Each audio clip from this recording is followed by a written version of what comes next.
Salut! Alors aujourd'hui je vous explique comment on pose les suspentes avec les fourrures qui vont avec évidemment, pour ensuite la pose du placo, mais avant ça l'isolation. Et surtout comment on fait quand on a une charpente qui a 160 ans et qui ressemble surtout à des bouts de bois et à des troncs d'arbres. Alors avant de vous expliquer comment nous on a procédé, il faut d'abord s'intéresser aux spécificités techniques. Et pour ça, je vous renvoie au DTU 2541, dont je vous mets le lien dans la description, qui est un document qui va vous donner toutes les normes à respecter et la marche à suivre. Nous, c'est vraiment le document sur lequel on s'est basé. Donc, que dit ce document? Tout d'abord, les fourrures sur lesquelles on va venir visser le placo doivent être parfaitement parallèles et espacées d'un maximum de 60 cm. Nous, on a fait plutôt tous les 50. Ensuite, nos suspentes vont être mises comme ça. Alors évidemment, elles sont d'abord accrochées à la charpente et ensuite on vient clipser le rail. Sur un même rail, les suspentes doivent être écartées d'un maximum 120 cm. On va aller couper nos rails à la bonne dimension pour qu'ils soient au plus proche du mur d'un côté et de la poutre de la charpente de l'autre. On va laisser un joint de dilatation de 5 mm. Les suspentes qui sont aux extrémités du rail doivent être à maximum 10 cm de l'extrémité du rail et donc du support. Si un rail a moins de 4 suspentes, à ce compte-là, sur le support final, donc le mur ou la poutre, vous allez devoir mettre un support d'aboutement. Donc ça peut être un rail ou ça peut être autre chose. Dans l'idéal, on va faire en sorte de placer des fourrures entières. Mais pour plein de raisons, c'est pas toujours possible, notamment pour éviter le gaspillage de chute de rails. Donc il existe des systèmes pour aller abouter de rails. Nous, on a choisi les éclisses de cette façon-là, car c'est très simple à installer. Il suffit de les clipser à chaque bout du rail.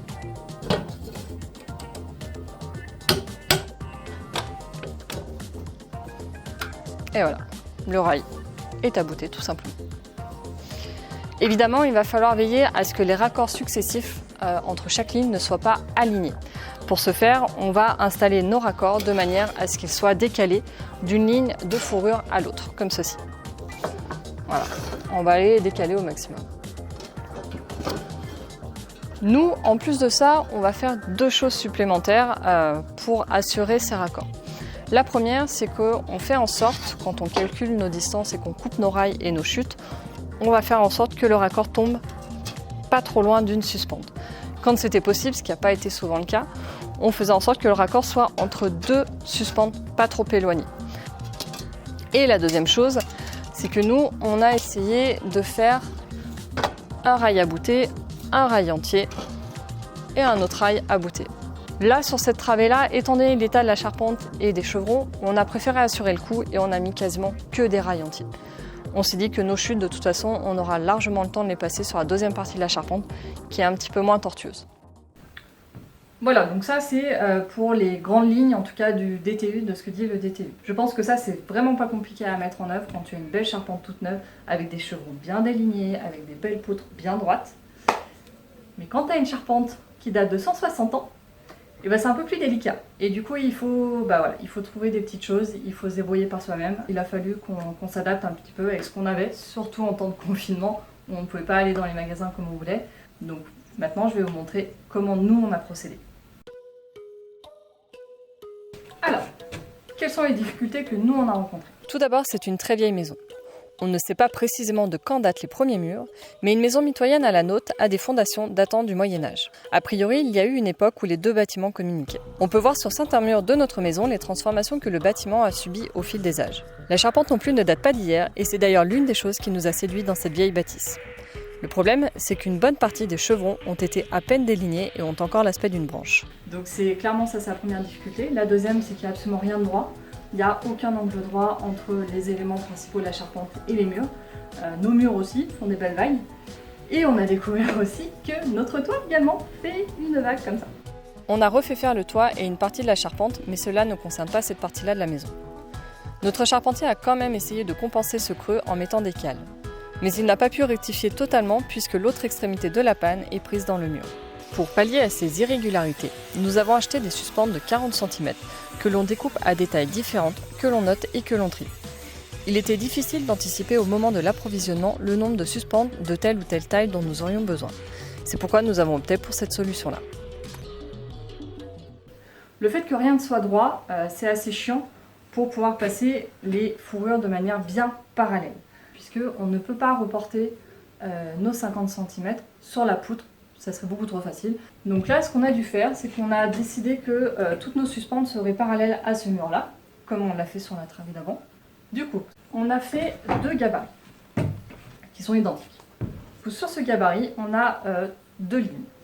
On va avoir une première ligne ici et une autre un peu plus épaisse. On a l'angle droit ici et entre là et là, on a notre espacement de 50 cm. On installe une première rangée de suspentes sur laquelle on vient clipser notre fourrure. On peut alors mettre en place notre gabarit en faisant correspondre la première ligne avec le bord de la fourrure. On peut ensuite jouer avec le cordeau pour le faire correspondre au deuxième trait de notre gabarit. Nous sommes donc chacun à une extrémité de la fourrure sur laquelle on installe notre gabarit.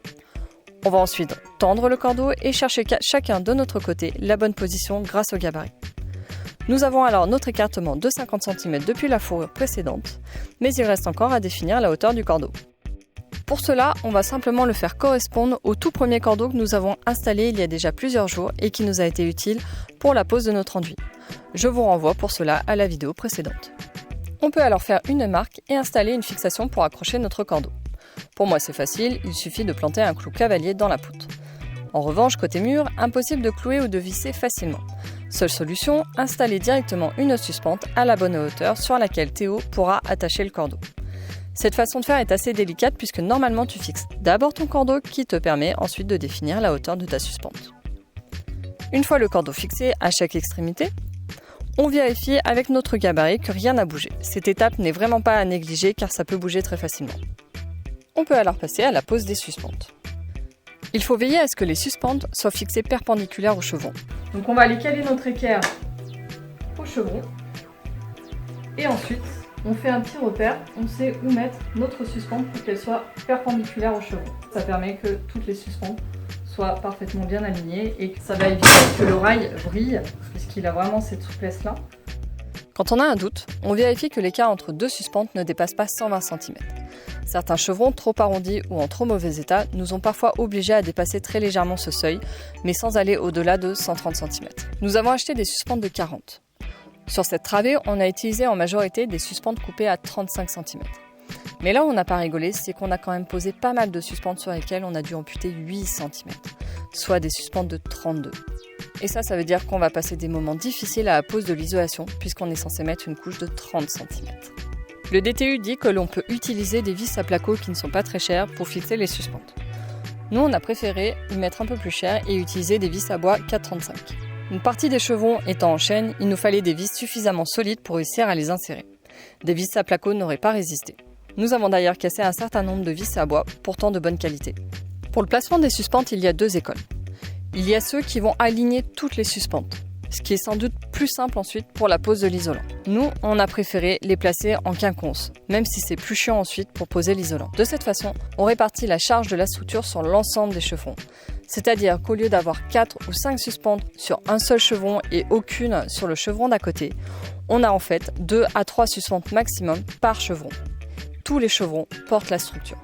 Là, sur cette travée-là, on n'a pas pu passer à côté le fait de devoir mettre des suspentes pile sur les pannes. Encore une fois, on a fait avec ce qu'on avait puisqu'on ne pouvait pas aller chercher quoi que ce soit en magasin. Peut-être qu'il y a d'autres solutions, mais nous, ce qu'on a fait, c'est qu'on a pris une éclisse, on l'a coupée, on l'a largement coupée, hein, et on lui a fait faire un angle droit. Évidemment, on a mesuré avant la longueur qu'il nous fallait, et on l'a fixé comme ça à la panne. L'une des principales difficultés que nous on rencontre, c'est que très régulièrement en fait, on ne peut pas mettre de suspente à moins de 10 cm de notre poutre, tout simplement parce qu'il n'y a pas de chevron à cet endroit-là. Pour compenser ça, on a fixé, en tout cas quand on pouvait dans la poutre, une éclisse. On a rabattu ces petits trucs-là vers l'intérieur et on lui a fait faire à peu près un angle droit, comme ceci. Et on est venu le fixer à notre poutre et ensuite le rail vient tout simplement se clipser à l'intérieur, comme ceci. Côté mur, l'écart avec les suspentes est majoritairement acceptable. À part en de très rares occasions, on reste dans une limite de 15 cm. Il y a seulement à l'emplacement de l'ancienne cheminée où nous avons dû rajouter un chevron. Nous l'avons fixé aux pannes à l'aide d'équerre. Voilà pour la pose des suspentes. Si tu veux savoir comment s'est passée la pose de l'isolant, eh ben abonne-toi.